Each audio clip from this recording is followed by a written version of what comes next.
ছেলেদের পোশাক পরি, কিন্তু হাঁটা চলা মেয়েদের মতো। কথা সাথে ঘুমের ওষুধ মিলাতে ঘুমাই যায়, চুলগুলা কেটে দেয়। আমি কি কেন বাড়ি যাওয়া হবে না, কয় তোমাকে বিক্রি করে রেখে গেছে। 6 বছর পরে জানলেন এটা? জি। উঠলাম মেয়ে, নামলাম ছেলে। কেন আমি তো এই পোশাকে গেলে আমাকে বাড়িতে উঠতে দেবেন না, কিন্তু আমার জন্য আব্বুর লাশটা রাখা হয়নি।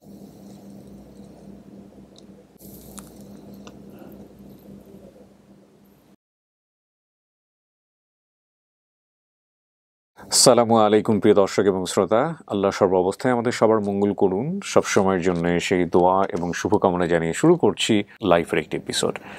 যারা আমার সঙ্গে মুহূর্তে যুক্ত আছেন তাদের সবাইকে বলবো, আমরা স্টুডিও অফ ক্রিয়েটিভার্স লিমিটেডের সামাজিক যোগাযোগের মাধ্যমের জন্য প্রচারিত অনুষ্ঠানগুলোতে নিজের জীবনের গল্প বিভিন্ন আঙ্গিকে আসতে পারে বলার জন্য আপনি আমাদেরকে ফোন করতে পারেন।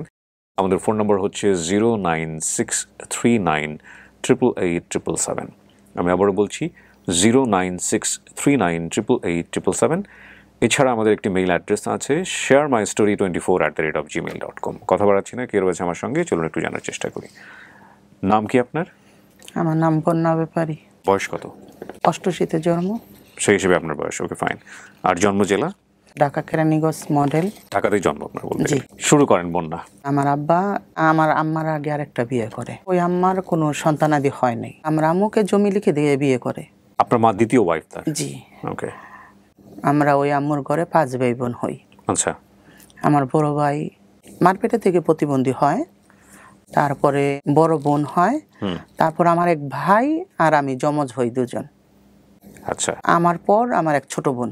তখন আমার ওই ভাইটাকে যে কাপড় চোপড় এনে দেয়, আমাকে সেমে একই কাপড় চোপড় এনে দেয়। আস্তে আস্তে একটু বড় হলাম, স্কুলে ভর্তি করে দিল।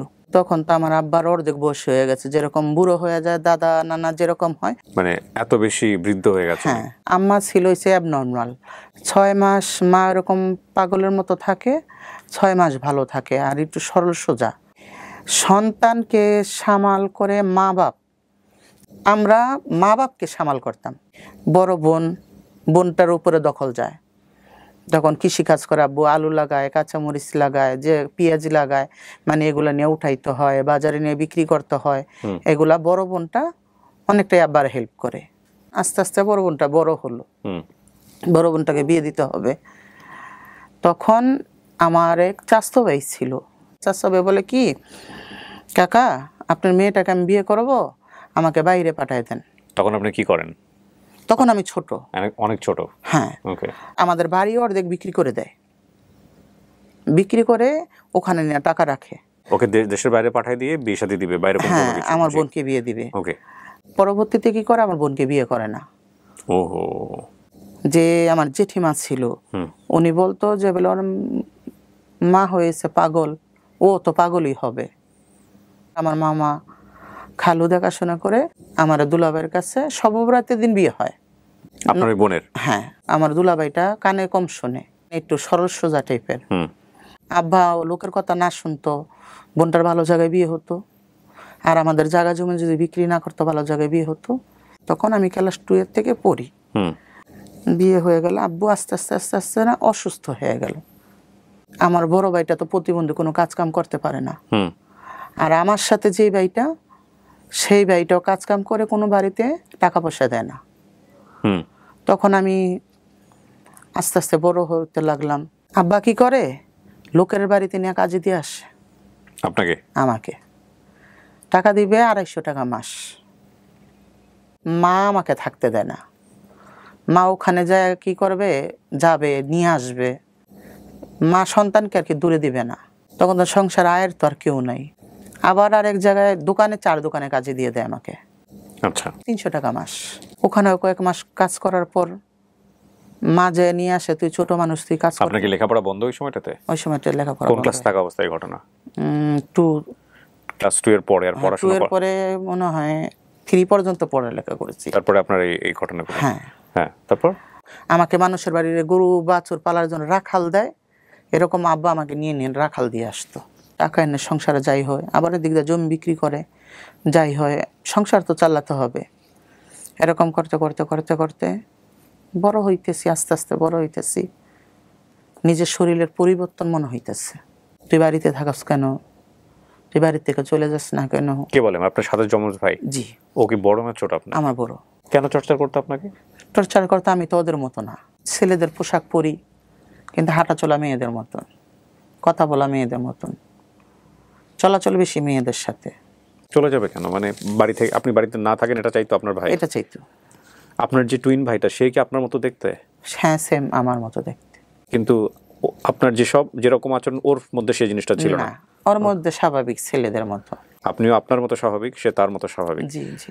মানে আপনাকে নিয়ে কি আপনার ফ্যামিলি মেম্বাররা বিব্রত হইতো? আশেপাশের লোকজন বাজে কথা বলতো? হ্যাঁ, তো মূলত আমি যদি চলে যাই, আব্বা অসুস্থ, জায়গা জমি বিক্রি করে লোকের কাছে দিয়ে দিচ্ছে, আমার আব্বা কি লোকের কথা শুনতো। তারপরে কি করলাম, আমি রিক্সা চালাতে লাগলাম। কত বছর বয়স? 16 বছর। রিক্সা চালায় যা পাইতাম পা রিক্সা নিয়ে আব্বার কাছে দিতাম, আব্বার কাছে 5 টাকা চেয়ে নিতাম, কিন্তু দিত না। যখন রিক্সা চালাতে শরীরের ভঙ্গি, শরীরের আকার আলাদা হয়ে যেত, কিন্তু রিক্সা চালাতে টাফ হয়ে যেত, চালাতে পারতাম না। তারপর রিক্সা চালানো বাদ দিয়ে দিলাম। তখন আমাদের রুইতপুর বাজার থেকে 100 আইসক্রিম নেই, গ্রামে হেঁটে হেঁটে বিক্রি করি। আপনার ভাইটা কি করতো তখন পেশায়? আমার ভাইটা তখন কাজ করতো, এমনি কাজ করতো, যা পাইতো, কিন্তু ফ্যামিলিতে টাকা দিত না। আচ্ছা, মানে কি আপনার ফ্যামিলি আপনার টাকা দিয়ে চলতো ওই সময়? হ্যাঁ, তো আপনি আইসক্রিম বিক্রি করতেন গ্রামে? আইসক্রিম বিক্রি করতাম, দেখা যাচ্ছে 100 আইসক্রিম নিয়ে 50 টাকা লাভ হইতো, এখান থেকে 10-15 টাকা আবার বাকি যেত।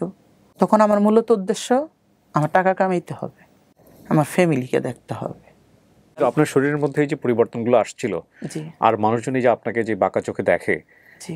এইটা নিয়ে আপনি কি করতেন? মানে আপনার নিজের কাছে কোনো উত্তর খোঁজার লজ্জা চেষ্টা হইতো করতেন? না, উত্তর দিতাম না, লজ্জা হইতো, নিজেকে লুকায় রাখার চেষ্টা করতাম। কিন্তু আপনি যে 8-10 জনের চেয়ে আলাদা, জি এইটা আপনাকে কি কোনো মানসিক পীড়া দিত? জি। গ্রামে গ্রামে হাঁটলে ছেলেরা তো বলবেই। তখন কি করতাম, জমিতে ওই যে ধইনা পাতা হয় না, ধইনা পাতা আটি বেঁধে দিতাম, 30 টাকা রোজ। আমাদের ওখানে দলাশরী নদী, আমাদের বাড়ির পাশে, ওখানে ব্রিজ হচ্ছে, ব্রিজের সুপারভাইজারকে ভাত রান্না করে দিতে হবে, 800 টাকা মাস দিবে। যেখানে আমার টাকা বেশি সেখানে আমার কাজে দিতে হবে। ছোট বোনটা ছোট, ওর লেখাপড়া আছে, ওকে মানুষ করতে হবে, মা তো সামাল করতে পারে না। বড় ভাইটা প্রতিবন্ধী, ওই ভাইটা কাজ করে সংসারে টাকা দেয় না। ওখানে চলে গেলাম, নদী দিয়ে ফেরি দিয়ে লোকজন পারাপার করে, গাড়ি পারাপার করে, এই স্ট্যান্ডের পাশেই। ঈদের সময় কি করলো, তৃতীয় লিঙ্গ লোকজন আছে না, ওরা ঈদের বকশিসের জন্য আমাদের অফিসে গেছে, তখন আমি ছেলেদের পোশাকে যাওয়ার পরে যে স্যার ছিল, স্যারের পিছনে যে আমি পলাই গেছি ভয়তে, যদি আমাকে কিছু বলে। তা আমাকে বলছে, তুমি পলাইছো কেন, এদিকে আসো, তুমি তো সুন্দর দেখতে, মেয়েদের মতো, কি করো তুমি এখানে? আমি বলি, এখানে আমি ভাত রান্না করি। কত টাকা দেয়? আমি 800 টাকা মাস দেয়। তুমি আমাদের সাথে চলে আসছো, তুমি টাকা বেশি কামাইতে করতে পারবা, বেশি টাকা পাবা, বাপ মাকে দেখতে পারবা। আমি বললাম কি, না, আমি তো আপনাদের মতো না। তারপর আবার নদী পার হয়ে ওই পারে বাজার করতে যাইতে হইতো। ওখানে তৃতীয়লিঙ্গের লোক আরেকজন ছিল, সে আবার কি করতো, ওই যে মাছ আসে না ঘাটে, ডাক দেয়, ওখান থেকে মাছ উঠাইতো। আমি আবার মাছ কিনতে যেতাম, বাজার কিনতে, ওনার সাথে দেখা হইতো। তো উনিও বলছে কি, ওখানে এত কষ্ট করিস, 800 টাকা মাস দেয়, তুই টাকা বেশি পাস না, তুই আমার কাছে চলে আয়, আমার জন্মস্থানে এখানে। আমি যদি এখানে এরকম করি, লোকজন আমাকে দেখবে, হয়তো আমার ফ্যামিলিকে বাজে কথা বলবে, বা আমার বোনদের ভালো জায়গায় বিয়ে হবে না। ঠিক আছে, তুই যে কাপড় চোপড় পরে আছিস, তুই এই কাপড় চোপড় পরেই থাকবি। তখন আমি চলে গেলাম ওখানে কাজ করতে। মূলত আমার টাকা কামাই করতে হবে। নবজাতক হলে ওরা যায়, ওদের সাথে নিয়ে যায় আমাকে, বা বিয়ে বাড়ি হলে নিয়ে যায়, বা বাজারে যায় আমাকে নিয়ে যায়, কিন্তু টাকা তো দেয় না। আবার বাড়িতে এনে গরু পালে, গরুর মতো রাখালের মতন আমার কাজ করতে হয়, তাদের বাড়িতে ঘাস কাটতে হয়, গরুর ছাড়িতে পানি দিতে হয়, গরু খাওয়াইতে হয়, ঘাস কাটার এই যে কাটা দাগ সব হাতের মধ্যে। তাদের বাড়ি বলতে ওইখানে কি সবাই তৃতীয় লিঙ্গের? হ্যাঁ। থাকার সিস্টেম, কমিউনিটিটা আসলে কেমন? থাকার সিস্টেম এমনি স্বাভাবিক, ঘর দুয়ার বিল্ডিং ঠিকই আছে, কিন্তু ওখানে এক সর্দার থাকে, সর্দারের আন্ডারে থাকতে হবে। 1,000 টাকা ইনকাম করে নিয়ে আসছো, গাড়ি খরচ খাওয়ার খরচ 200 চলে গেল, থাকে কত 800 টাকার থেকে তাকে অর্ধেক দিতে হবে, তোমরা 3 জন অর্ধেক নিতে হবে। আচ্ছা, এই সর্দার আপনাকে কি বেনিফিট দিবে? কিছুই না, তুমি কাজ করে ওই যে পাচ্ছ, এখানে তার কোনো বেনিফিট নেই। সর্দার কি আপনাকে কোনো আশ্রয় দিবে? হ্যাঁ, ওনাদের সাথে থাকতে হবে, ওনাদের কাজকাম করতে হবে, ওনাদের দেখা যাচ্ছে রাতের 12টা-1টা পর্যন্ত ওনাদের হাত পা টিপতে হবে, ওনারা যেভাবে বলবে সেভাবে চলতে হবে। এটা আপনার লাভ কি? এতে আমার লাভ হয়েছে ওই যে আমি ওদের সাথে কাজ করি, ওদের সাথে কাজ করে দেখা যায় 3 জন গেছি, 400 টাকার তেন আমি ভাগ পাইলাম। এটা তো আপনি একা একা করলেও পারেন। একা করতে তো দিবে না। এই হিজড়া কমিউনিটি দিবে না আসলে করতে? না, দেখা যাচ্ছে আমি যদি একা করতে যাই তাহলে এরা দল ধরে এসে আমাকে উঠাই নিয়ে যাবে, কঠিনভাবে মারধর করবে। আচ্ছা। আর তখন তো আমি বুঝি না, ছোট, আর এত কিছু ওদের মতো চালু না, আমি জানি না এত কিছু, আমার তো শিখতে হবে। এরকম চলতে চলতে চলতে চলতে তখন আমার বাড়ির পাশে নাম একটা সর্দার ছিল। আচ্ছা। ওখান থেকে আমাকে নিয়ে আসে। আমার যখন ওই সুপারভাইজারে কাজ করতাম ওখান থেকে কিন্তু আমাকে হাত ধরে নিয়ে আসে। বাপ মা যেমনই হোক না কেন, কোনো বাপ মা তো চায় না তার সন্তানটা বাইরে বাইরে চলে যাক। আব্বা আমাকে বাড়ি নিয়ে যায়। তখন আমার চুল বড় হয়ে গেছে, শরীরের গঠন পাল্টায় গেছে, বড় যে ভাইটা আমাকে প্রচুর মারতো, তখন আমার ভাইটা এমন মারে আমার জ্বর চলে আসে।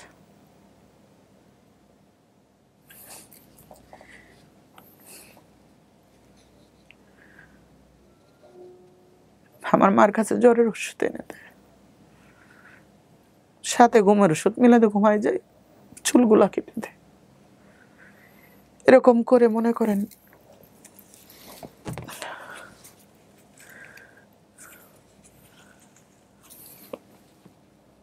মারতো কেন? মানুষে নানান কথা বলে, আমাকে বাড়িতে রাখা যাবে না, ইজ্জত চলে যাবে। তখন মা আমার পিছন পিছন থাকে, আমাকে কোথাও যাইতে দেয় না, মা বুকে নিয়ে ঘুমাইতো। তারপর আস্তে আস্তে ওনারা আমাকে খোঁজ করতে লাগলো। আমি তো অনেক দিন হয় বাড়ি চলে গেছে, চুল কেটে দিছে, আমি তো আর এখন বাইরে বের হইতে দেয় না মা। তো খুঁজতে খুঁজতে আমার বাড়ি চলে গেল ওনারা। তো বললো কি, এখানে যদি থাকিস তোর মা আসবে, তোর আব্বা আসবে, এখানে তোকে রাখা যাবে না। তাই আমি বললাম কি করবেন? বলে কি, চল আমার সাথে ইন্ডিয়া চল। বললো এটা সর্দার? হ্যাঁ, আমার সাথে ইন্ডিয়া চল। ইন্ডিয়া যাবো, তাহলে আমার বাপ মাকে কে দেখবে, আমার ভাই বোনকে দেখবে। কেন এই রাস্তায় তো আমি চলে আসলাম মূলত টাকা, যদি আমি তাদেরকে নাই দেখতে পারি তাহলে তো আমার দূরে যেয়ে লাভ নেই, তাহলে আমি তোমাদের সাথে থাকবো না। সে কী করলো, ফুসলাইতে ফাসলাইতে ওখানে অনেক টাকা, ওখানে অনেক টাকা কামাইতে পারবি। তাই আমি ওই টাকা কামাইতে পারবো, কিন্তু আমার বাপ মাকে আমি টাকাটা পোষাবো কী করে? তো বললো যে বলে আমি যাব, আমার কাছে পাঠাবি, আমি তোর বাপ মাকে দিব। ও নিয়ে আমাকে ইন্ডিয়া নিয়ে চলে গেল। গেলেন কিভাবে ইন্ডিয়াতে? বাসে করে গিয়েছি সাতক্ষীরায়, সাতক্ষীরা থেকে ভোমরা বর্ডার। কয়জন গেছেন আপনারা? উনি গেছে, আমি গেছি, আমরা দুজন গেছি। আচ্ছা। ওখানে দালাল থাকে, দালাল কাটা। কত সালের ঘটনা এটা? এটা ফখরুদ্দিন আমলের আগের ঘটনা। আচ্ছা, অনেক আগের। যে মেন বর্ডার পাসপোর্টের লোক যায়, তখন ছাড় দিয়ে নিয়ে আমাকে নিয়ে গেল দেওগঙ্গা। দেওগঙ্গা? হ্যাঁ, নিয়ে যাওয়ার পরে ওখানে আমাদের তৃতীয় লিঙ্গের লোক আছে, ওখানে 4-5 দিন থাকলো। থাকার পরে ওখান থেকে নিয়ে গেল আমাকে দিল্লি। দিল্লি জামে মসজিদের পাশে আজমিরি গেট। বলল যে এখানে তুমি থাকো, আমি মাসের মাসে আসবো, কিছুদিন হইলে আমি তোমাকে এসে নিয়ে যাব, তুমি থাকো। ওখানে কি কাজ আপনার? ওখানে এই যে কাজই, ভিক্ষা করা? হ্যাঁ। আর ওখানে কি পাঞ্জাবি মারোয়ারি দেখা যাচ্ছে ওরা অনেক টাকা দেয়, আর তৃতীয় লিঙ্গের লোকেদের অনেক ইজ্জত করে। আচ্ছা। আমি তো ছোট মানুষ, অচেনা জায়গা, হিন্দি জানি না, বাংলা বলতে গেল ইন্ডিয়ার লোকেদের সাথে আমাদের সাথে বাংলা পার্থক্য আছে। রেখে চলে আসলো। থাকতে থাকতে আস্তে আস্তে আমি হিন্দি শিখে যাই। আর তখন তো আমি ছোট, আমাকে সবাই ডাকে। ওখানে একটা তৃতীয় লিঙ্গের লোক ছিল, কোকিলা হাজি বলে ডাকতো। বাইরে গেলে আমাকে সাথে নিয়ে যেত, কিছু খেতে চাইলে খাওয়াইতো, কিনে দিত, খুব আদর করতো। এরকম করতে করতে 5-6 বছর আমার ওখানে কেটে যায়। এই 5-6 বছর আপনি বাবা মার কাছে টাকা পাঠাচ্ছেন কিভাবে? আমি টাকা পাঠাইতে পারতাম না। উনি যাইতো গিয়ে আমার কাছে যা টাকা জমতো উনি নিয়ে আসতো, কাপড় চোপড়, টাকা পয়সা, যে তোর বাপ মাকে দিতে হবে, তোর বাপ মা এরকম কষ্ট করে। তারপর কি করলো, বাঙালি মেয়ে কলকাতার হবে নাকি জানি, আমাদের মতোই হবে, গেছে। যাওয়ার পরে একসাথে কাজ করি, একসাথে থাকি, রাত ভরা ওনাদের শরীর টিপতে হয়, তারপরে সকাল হইলে ওনাদের সেবা করতে হয়, প্রতিদিন 3 তলার উপর উঠতে হবে, ওখানে চা বানাইতে হবে, রান্না করতে হবে, আবার নিচে নিয়ে আসতে হবে। তারপরে সকালে আবার গোসল করে সবার আগে রেডি হয়ে ওনাদের সাথে, ওনারা বলে এটা টলি যাওয়া, যে টলিতে যেতে হবে ওনাদের সাথে। ওই যে কোকিলা হাজিকে আমি দিদা বলতাম, আমি বলতাম দিদা আমি বাড়ি যাব, আমার তো বাপ মা আছে, আমার তো বাড়িতে যেতে হবে। কয়ে না, তোমার তো বাড়ি যাওয়া হবে না। আমি কি কেন বাড়ি যাওয়া হবে না? কয় তোমাকে বিক্রি করে রেখে গেছে। 6 বছর পরে জানলেন এটা? জি। এর মধ্যে এসে আপনার কাছ থেকে টাকা পয়সা নিয়ে টাকা গেছে? পয়সা নিয়ে যায়। তখন আর আমি বুঝতে পারি না, আমি তো বৈধভাবে যাই না যে বলেন টাকা পাঠাইতে পারবো, আমি তো গেছি অবৈধভাবে। তো আমার তখন মাথায় যেমন আকাশ ভেঙে পড়লো, আমার বাড়ি দিবে না, যেই টাকার জন্য আমি গেছি, আমাকে বিক্রি করে রেখে গেছে, এই টাকা পয়সা কি করছে। তখন যে এরকম করি, তখন তা কাজে মন বসে না, তখন আমি কিভাবে বাড়িতে আসবো। এই টাকাটা যখন আপনারা কালেক্ট করতেন, আপনারা চাইলে এখানে 2 নম্বরই করতে পারতেন না? মানে যদিও পুরো প্রক্রিয়াটাই আমার কাছে মনে হচ্ছে একটু 2 নম্বরই প্রক্রিয়া, তারপর এটা সিস্টেম, এটা নিয়ে আমি কোনো কথা বলতে চাই না। ধরেন আপনি যদি আপনি যদি মনে করেন 1000 টাকা কালেক্ট করেছেন, আপনি চাইলে তো কিছু টাকা সরিয়ে ফেলতে পারেন। হ্যাঁ, সরানো যাবে। দেখা যায় 3 জন গেছি, 3 জনের মধ্যে কথাবার্তা বলে, 3 জনের ভিতরে কথাবার্তা বলে, সবাই তো আর এক না, যদি বলে দেশ তার মার খেতে হবে। এই 3 জন কি সবসময় একই 3 জন নাকি চেঞ্জ হয়? না, চেঞ্জ করে দেয়। ডিফিকাল্ট। যদি কোনো মতে জানতে পারলো সে মায়ের কি মায়ের, তারপরে জরিমানা দিতে হবে।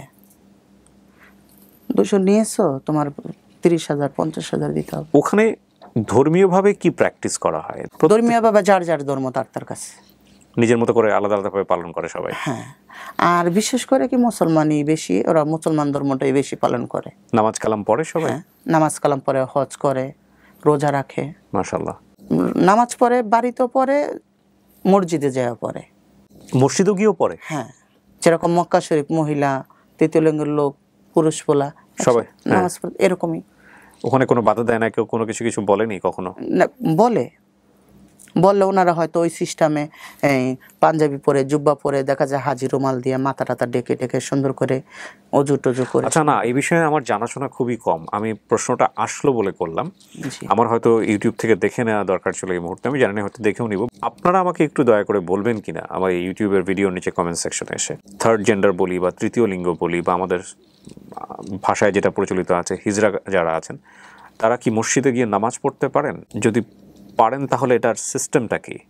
শারীরিকভাবে মেল কিন্তু ফিমেল, ন্যাচারালি ছেলেদের হয়েই তো পৃথিবীতে আসছেন, ছেলেদের যেরকম না ওরকম ছিল না। তাহলে ছোটবেলাতেই আইডেন্টিফাই করার কথা ছিল যে, আইডেন্টিফাই তো বাপ মা ঠিকই জানে। বাপ মা তো ওই যে আমার বাড়িটাকে যেভাবে কাপড় চোপড় পরাইছে, আমাকে তো সেভাবে পরাইছে। বড় হওয়ার একটা পর্যায়ে আপনি অনুভব করেন যে আপনি মেয়ে, আমি মেয়েদের মতন, রাইট। সো এই যে বড় অনুভবের যে জায়গাটা, সে মনে করছে মেয়েদের মতন সে।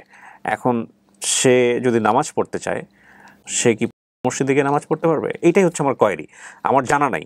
আমি আবারও বলছি বিনয়ের সঙ্গে। সো এই বিষয়ে যদি আপনাদের কোনো জানাশোনা থাকে, আপনারা এসে কমেন্টস করেন, আমি একটু জেনে নিব, যাতে করে পরবর্তী ভিডিওতে এই বিষয়গুলো আমার প্রশ্ন করাটা অনেক বেশি ইজি হয়। ঠিক আছে, তারপরে কি হলো? মেয়ে আলাদা, ছেলে আলাদা, কিন্তু আমি যেন মাঝখানে একজন। আমার হাঁটা চলা মেয়েদের মতন, আমার অঙ্গভঙ্গি মেয়েদের মতন, আমার মেয়ের সাজতে ভালো লাগে। আপনি যেটা বলছিলেন যে আমাকে বাড়িতে যেতে হবে, আপনি রাস্তা খুঁজছিলেন। হ্যাঁ, বাড়িতে যেতে হবে। তো এরকম করতে করতে বাড়িতে যাওয়ার তো কোনো রাস্তা পাচ্ছি না, কিভাবে যাব? তখন আমার বাড়ির সাথে কোনো যোগাযোগ নেই, ইন্টারনেট বন্ধ। ওই খবর পাই, না গেলে খবর পান না? না গেলে খবর পাই না। তখন এক ক্ষেত্রে কি করলাম, আমি ওখান থেকে পালাইলাম। পালানোর আগে আপনি জানতেন যে কোথায় পালাবো, কি করব না করব? কিছু না, আমি জানতাম না, কিছু না জেনেই আমার কাছে স্লিপ 200 টাকা। এই 6 বছরে আপনার কোনো কার্ড হয়েছে এখানে? না, কোনো কিচ্ছু হয়নি। হয়নি। এটা রিস্কি না? হ্যাঁ, ওখান থেকে পালাইয়া আজমির গেটের পাশেই ট্রেন স্টেশন, লোকাল ট্রেনে উঠলাম। লোকাল ট্রেনে উঠে আমি কলকাতা চলে আসলাম। কলকাতা চলে আইসা হাবড়া নামলাম। হাবড়া নামার পর ওখানে আবার আর তিতিলুঙ্গের ঘরে যাই আমি উঠলাম। চিনলেন কিভাবে, জানলেন কিভাবে? ট্রেন টাকা উঠায়, ওনাদের সাথে পরিচয় হলো। আমি কান্না করতেছি, তখন নিয়ে গেল আমাকে রানাঘাট। হ্যাঁ, রানাঘাট, ওখানে বাঙালি আছে, ওদের সাথে কথা বলতে পারি। এরকম করতে করতে ওখানেও টাকা কামাই, সেম একই অবস্থা। টাকা পাইতেছি না তো, টাকা তো খেয়ে নিচ্ছে। সবার সাথে সবার কালেকশন আছে, সবাই সবাইকে চেনে। সবাই সবাইকে চিনে। তো এরকম করতে করতে আবার ওখান থেকে বের হয়ে আমি বর্ডারে চলে আসলাম। আমি তো বর্ডার পার হতে পারবো না, বেলাকে গিয়েছি। তখন আবার ঘুরে দেগঙ্গা চলে গেলাম। জেলা বললাম কি, জেলা আমাকে রাখেন, আমি আপনাদের সাথে কাজ করব। দেবগঙ্গা গিয়ে কাকে বললেন এটা? যে সর্দার থাকে ওনাদেরকে বললাম। আচ্ছা। আর আমাকে সবাই পছন্দ করতো, হয়তো এক জায়গায় গেলে 2 পয়সা আমি বেশি পাবো।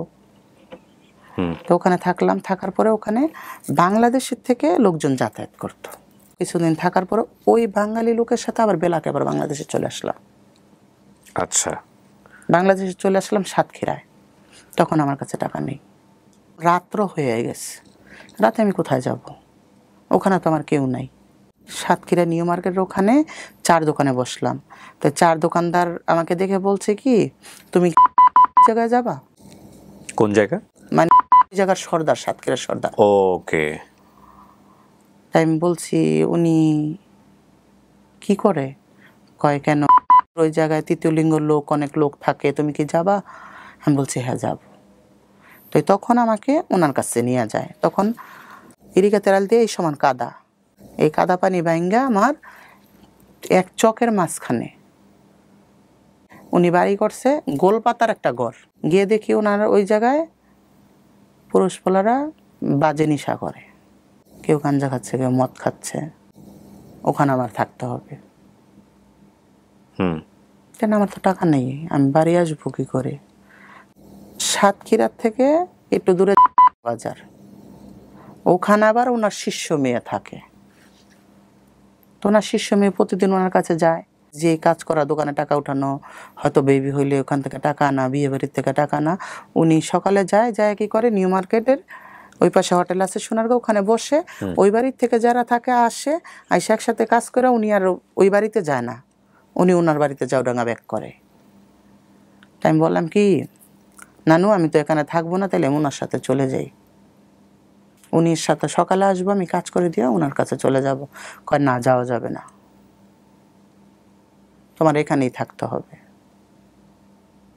তো ওখানে থাকি কষ্ট করে, গ্রামে যাই। যাওয়ার পর এরকম করতে করতে বোমরা বর্ডারের এই পাশে আমরা গ্রামে ঘুরি। এক বাড়িতে বাচ্চা হয়েছে, মেয়ে বাচ্চা, ওখানে আমি গিয়েছি। যাওয়ার পর এর লগে বাজে বিপ করে গালাগালি করতেছে, টাকা দিবি না কেন, এই সেই হাবি যাবি বলতেছে। তাই আমি বললাম কি, দেখো, মানুষ যদি টাকা আপোষে না দেয়, জোর করে তো টাকা নেওয়া যাবে না। ভালোভাবে বলো, আজকে হয়তো না হাতে না থাকতে, যে রাজা ব্যক্তি তার হাতে তো টাকা থাকে না। তাকে যদি মাথায় বাড়ি দিয়ে, সে আমাকে এখন টাকা দিতে পারবে? ওনার 500 টাকা দেওয়ার 200 টাকা দেওয়ার ক্ষমতা, আমি 500 টাকা চাইলে তো পাবো না। তখন তো 1000 টাকা ইনকাম করলে কি খুশি। বলছে কি, তোমার এত দরদি, তাহলে তুমি তো এই কাজ করতে পারবা না, তুমি আসছো কেন? তুমি পারলে গিয়ে নাও। পরে ওই বাচ্চার যে দাদি হয়, ওই দাদিকে আমি ঘরে নিয়ে গেছি। ঘরে নিয়ে যাওয়ার পর আমি বললাম, দেখেন টাকা ছাড়া তো যাবে না, তা আপনি পারলে কিছু টাকা দেন। আজকে যদি আপনার মেয়ে হতাম, তো নিশ্চয়ই আপনি আমাকে খাওয়াতেন, কিংবা আপনার ছেলে হলেও খাওয়াইতেন। না পারতে বিয়ে দিতে কি করতেন, খাওয়াইতে হইতো না। তা আপনার মেয়ের মতন আমি, কিছু টাকা দেন, আমরা চলে যাই। তখন ওই মহিলাটা ধার করে 2000 টাকা দিয়েছে, আবার একটা কাপড় দিয়েছে। তো দেওয়ার পরে আমরা ওই গ্রামে যতক্ষণ ঘুরছি, ওই মহিলাটাও আমাদের সাথে সাথে ঘুরছে। তাই আমি বলছি, আপনার সাথে সাথে ঘুরতেছেন, তা আপনি বাড়ি চলে যান, আমরা তো চলে যাব। তুমি আমার মা বলছো না, আমি তোমার যেতে দেবো না। Very sweet memory. আমার তো কোনো মেয়ে নাই, আমার একটা ছেলে প্রাইমারি স্কুলের মাস্টার। তখন আমার নিজের কাছে আনইজি ফিল হচ্ছে, কি করলাম আমি। তাই ওনার কপালে চুমু দিয়ে আমি বললাম কি, মা আপনি যান, আমি অমুক জায়গায় থাকি, আপনি যায়েন আমার কাছে, আপনার মেয়ের মতন আমি করব। ওই বাড়ির পাশে ওনার বোনের বাড়ি। তখন কি করলো, কিছুদিন পরে দুপুরে খাওয়া দাওয়া করে আমি ঘুমিয়ে আসি, পোলাপানে ডাকতেছে, বন্যা আপা আপনার মা আসছে। আমি বলছি আমার মা ঢাকার থেকে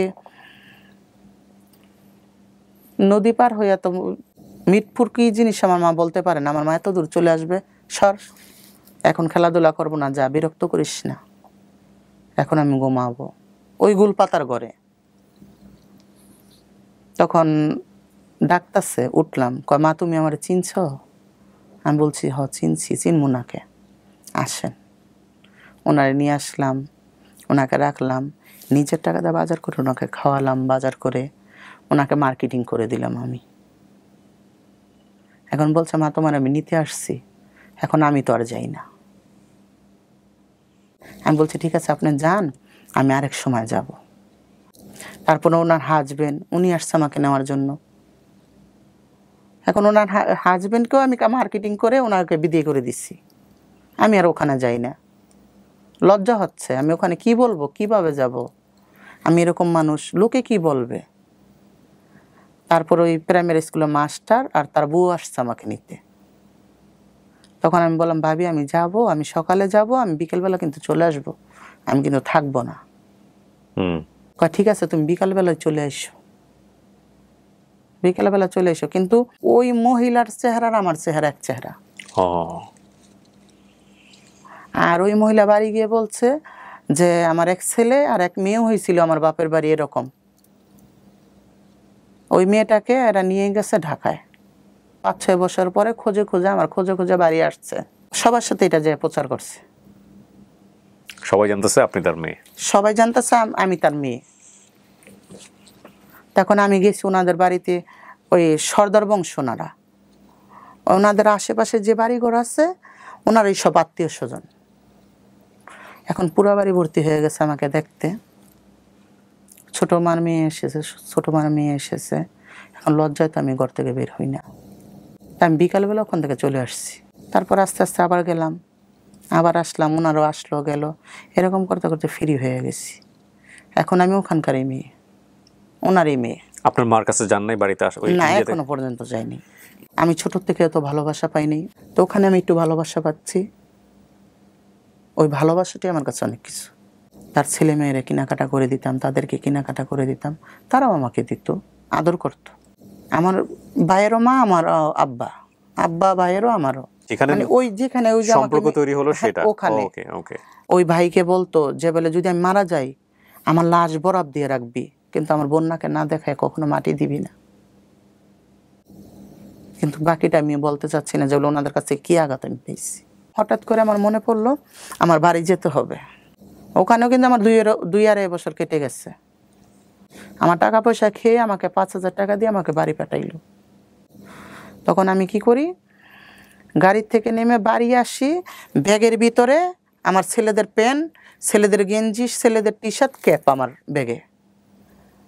ওই গাড়িতে বসে আমি পোশাক চেঞ্জ করি, উঠলাম মেয়ে, নামলাম ছেলে, কেন আমি তো এই পোশাকে গেলে আমাকে বাড়িতে উঠতে দেবে না। আর ওখানের পরিস্থিতি কী আছে তা তো আর আমি জানি না।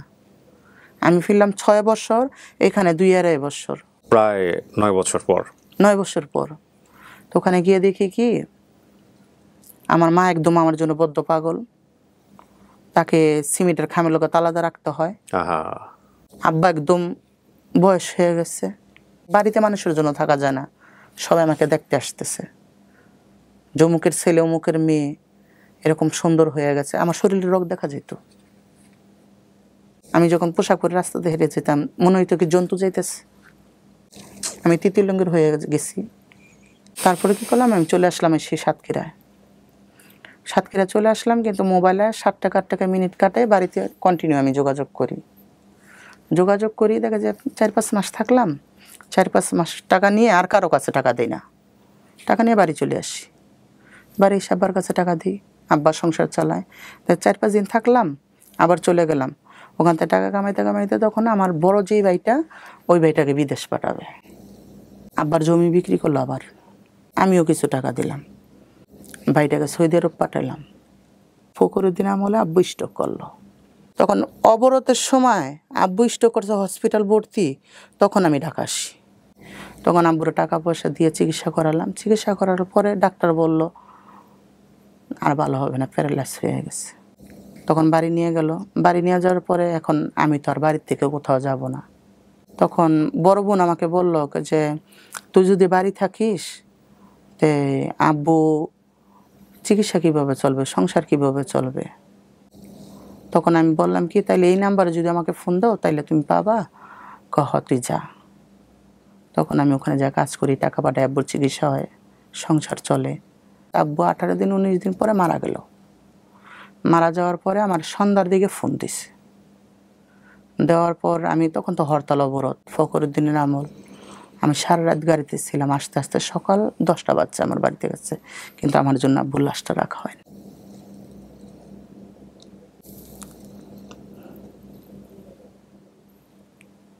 একটা লাইন মাথার মধ্যে ঘুরতেছে, এটা সম্ভবত কোনো কবিতার লাইন, আই ডোন্ট নো। আমার এই লাইনটাকে শুধুমাত্র আপনারা এভাবে নিয়েন না, এটা আমার ফিলিংসের জায়গা থেকে বলছি, সামাজিক দৃষ্টিভঙ্গির জায়গা থেকে বলছি। নট লাইক যে তার জন্মকে আমি প্রশ্নবিদ্ধ করছি on the basis of nature, because প্রকৃতির কাছে আমরা সবাই সমান। আল্লাহ আমাদেরকে খুব যত্ন করে সৃষ্টি করেছেন। তিনি বলেছেন স্পষ্ট করে যে আমি মানুষকে খুব সুশ্রীভাবে তৈরি করেছি, তাই না? কিন্তু সমাজ ওনাকে ট্রিট করেছে জন্মই যারা জন্ম পাপ। এই লাইনটা নিশ্চয়ই খুব পরিচিত আপনাদের কাছে। তখন আব্বার লাশ মাটি হয়ে যায়। সকালবেলা সবাই কবরস্থানে যাবে, আমাকে নিয়ে যাবে না, আমার যাওয়া যাবে না। আমি কি তাদের সন্তান না? তারপর আমি কবরস্থানে গেলাম, কি আব্বার কবর জিয়ারত করলাম। জিয়ারত করার পরে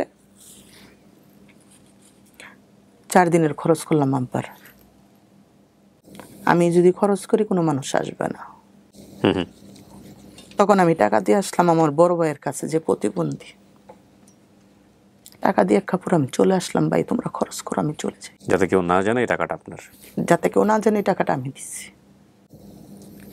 আর ওই যে ভাই বিদেশ পাঠাইছে, ওই ভাই ওই দেশের সরকারের ছেলে, কারোর সাথে যোগাযোগ নেই। ওখানেও টাকা কামাচ্ছে, ওখানেও খাচ্ছে, ওর বউ আছে, ওর একটা বাচ্চা আছে। কিন্তু আব্বা মারা গেছে অসুস্থ, কোনো খোঁজ খবর নেই। চলে আসলাম বাড়ির থেকে, আমাদের বাড়ির পাশে, রুদপুর বাড়ির পাশে ওই গেলাম। যাওয়ার পরে বললাম নানু দূরে থাকি, আব্বা মারা গেছে, মরা মুখটা আমি দেখতে পারি নাই, মাটা কখন মরে যাবে দেখতে পারবো না, আমাকে তোমাদের কাছেই রাখো। সে রাখবে না। দিল্লিতে বিক্রি করে দিয়ে আসছিল। ওই দিল্লিতে বিক্রি করে দিয়ে আসছে। আমার কাপড় চোপড় ব্যাগটা বাইরে ফেলে দিচ্ছে, আমাকে রাখবে না। না বাড়ি থাকতে পারতেছি, না এখানে থাকতে পারতেছি, আমার তো যাওয়ার জায়গা নেই। আমি রুম নিলাম কোলামোড়া, 1100 টাকা। তখন আমার সংসারের জিনিস লাগবে, আমার তো রান্না করে খেতে হবে। ওই যে আমাকে ওই ব্রিজ হইতো 800 টাকা মাস কাজ করতাম, যে ওই যে আমার যে উস্তাদ ছিল প্রথম আমাকে নিয়ে গেছে, আমি ওনার কাছে গেলাম। যাওয়ার পরে ওনাকে আমি বললাম যে এরকম এরকম বিষয়, আমার আব্বা মারা গেছে, আমি এরকম এরকম কাছে গেছি, কিন্তু আমাকে রাখবে না, কি করব? তুই আমার কাছে থাকবি। কোনো লোক ওর কাছে থাকতে দেয় না, মানে ওর সাথে বিরুদ্ধ গন্ডগোল, কেন ওর বাপ দাদার বাড়ি ওখানে, এরকম গন্ডগোল করে ওর কাছে লোক থাকতে দেয় না। তা আমি গিয়েছি, উনি একা, তা বলছে তুই আমার কাছে থাকবি, ওর যেসব এলাকা আছে দুইজনে যায় ঘুরে নিয়ে আসবো। ওনার সাথে কাজ করি। দুলাভাই অ্যাক্সিডেন্ট করে কানে শোনে না, কাজ করতে পারে না, বড় বোনের সংসারও দেখতে হয়, আমাদের সংসারও দেখতে হয়, ছেলে মেয়ে মানুষ করতে হয় দুজনের। ওই টাকায় তো আমার হচ্ছে না। পার্লারে যেরকম ফেসিয়াল করতে যেতাম বা বুড়ো কাটতে যেতাম, তখন একটা মেয়ে ছিল, নাম ছিল শিলা, পার্লারের ম্যাডাম। তা বলছে কি বোন না, এইটা করো, এটার পাশাপাশি তুমি পার্লারে কাজ করো। আমি পার্লারে কাজ করবো, আমি তো কাজ তো পারি না, আমি তোমারে শিখাবো, তুমি সময় দাও। দুপুরে চলে আসলাম, চলে আসলে দুপুরের পরে আমি পার্লারে চলে গেলাম। পার্লারে যেয়ে আমি কাজ করি, ওখান থেকে আমার কিছু টাকা আসে, আবার এখান থেকে কাজ করি, এখান থেকে কিছু টাকা আসে, মানে আমার 2টা ফ্যামিলিকে দেখতে আর কষ্ট হয় না। নিজে পার্লার দিলাম, আমি এগুলো করব না। মানুষে দেখতে পারে না, মানুষে বলে তুমি এরকম। আমি তো একটা স্বাভাবিক মানুষ হলে আমি চলতাম, মেয়েদের মতো পর্দা করতাম, বা ছেলে হলে ছেলেদের মতো পর্দা করতাম। দেখি আমি ব্যবসা করে কিছু করতে পারি কি। কিন্তু ব্যবসা করতে দিবে না, এদের সাথেই থাকতে হবে। ঠিক আছে, ব্যবসা বাদ দিয়ে দিলাম। কিন্তু ওনাদের সাথে থাকার পরে যেন ওনাদের টাকা ইনকাম হয়, ওই টাকায় তো আমার হয় না। চলে গেলাম আমি যাত্রা গানে। যাত্রা গানে? সার্কেস। পারতেন? প্রথম ওনাদের কাপড় চোপড় দিয়ে দিতাম, ওনাদের সাথে থাকতাম। ওখান থেকে পার নাইট আমাকে 1000 করে টাকা দেয়। এখানে যদি আমি 500 টাকা কামাইতাম, ওখানে আমি 1000 টাকা পাচ্ছি। নায়িকার পাঠ করতো মনা পারবিন নাম। উনি বললো কি যে বলে লোকের কাপড় চোপড় ধুয়ে রান্না বান্না করে এভাবে তোর তো হবে না, তুইও মঞ্চে কাজ কর। আমি তো পারি না। পর্দার ভিতরে আমি তোরে শিখাই দেব। তুই পারবি না কেন? উনি আমাকে শিখাইতো। একদিন শিখাইতে শিখাইতে সাজায় টাজায় আমাকে মঞ্চে উঠাই দিছে। দর্শক দেখে লজ্জা আমি নেমে চলে আসছি, যে নাম আমি পারবো না। কত পারতেই হবে।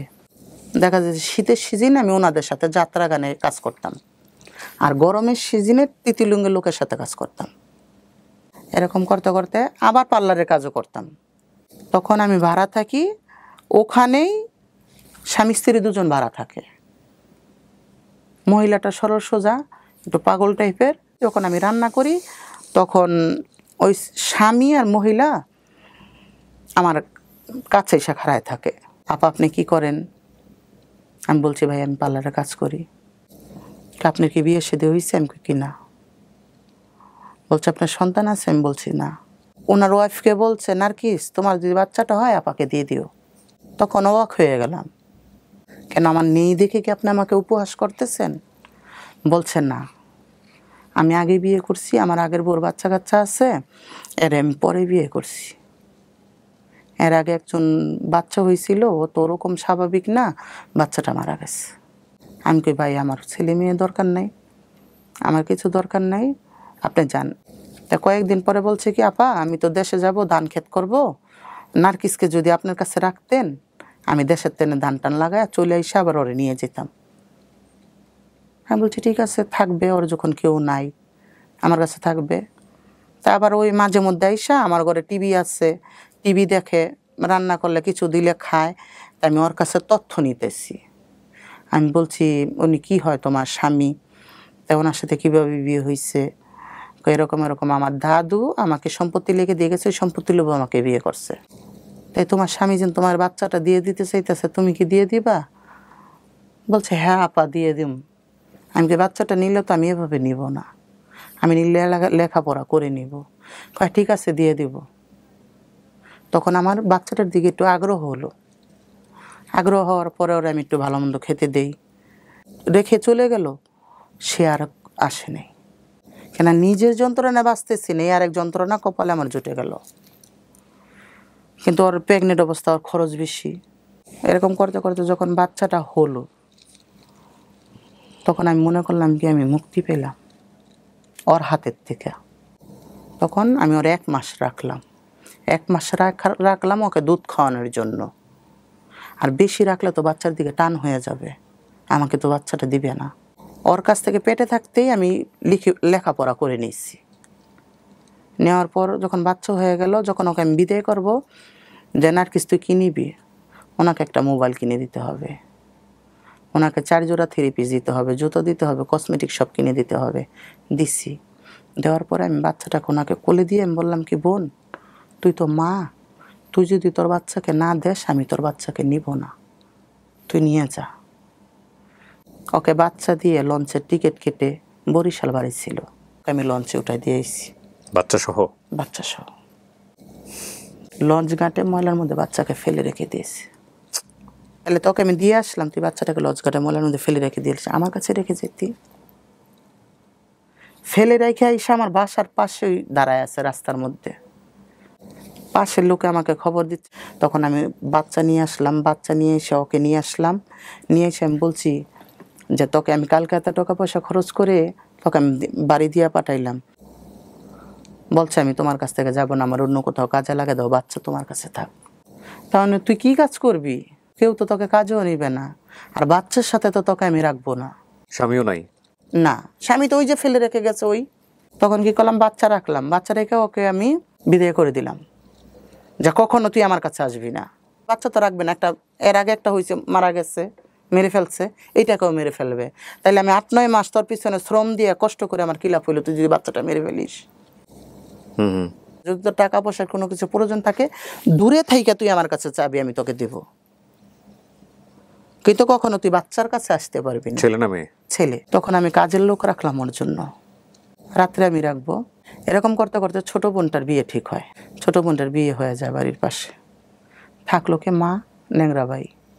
তখন ওই বাড়িতে আমি দোচালা একটা ঘর দিই, যে আমি বাড়িতে গেলে ওই ছোট বোনটা বাড়ির পাশে বিয়ে হয়েছে, বাচ্চাটা দেখবে, আমি সুন্দর কাজ করতে পারবো। তখন ঘর ছেড়ে আমি বাড়িতে চলে যাই। এখন বাড়িতে গিয়ে বাড়ির থেকে আপ ডাউন করি।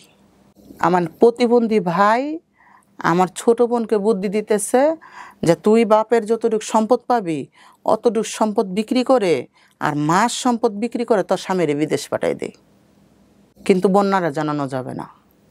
ওই প্রতিবন্ধী ভাই ওর জায়গা তো আগেই বিক্রি করে ফেলছে। ওরকম করে আমাকে না জানে মার জায়গা ওর জায়গা বিক্রি করে ওরা 2 লাখ টাকা দিচ্ছে। তখন সৌদি আরবে ফ্রি ভিসা বন্ধ, 8 লাখ 9 লাখ টাকা লাগে বিদেশ যেতে। তখন বিদেশ কিভাবে যাবে 2 লাখ টাকায়? আর নানির বাড়ির সম্পত্তি ন্যাংরা ভাই লিখে নিয়ে গেছে। আপনাকে কিছুই দেয় নাই?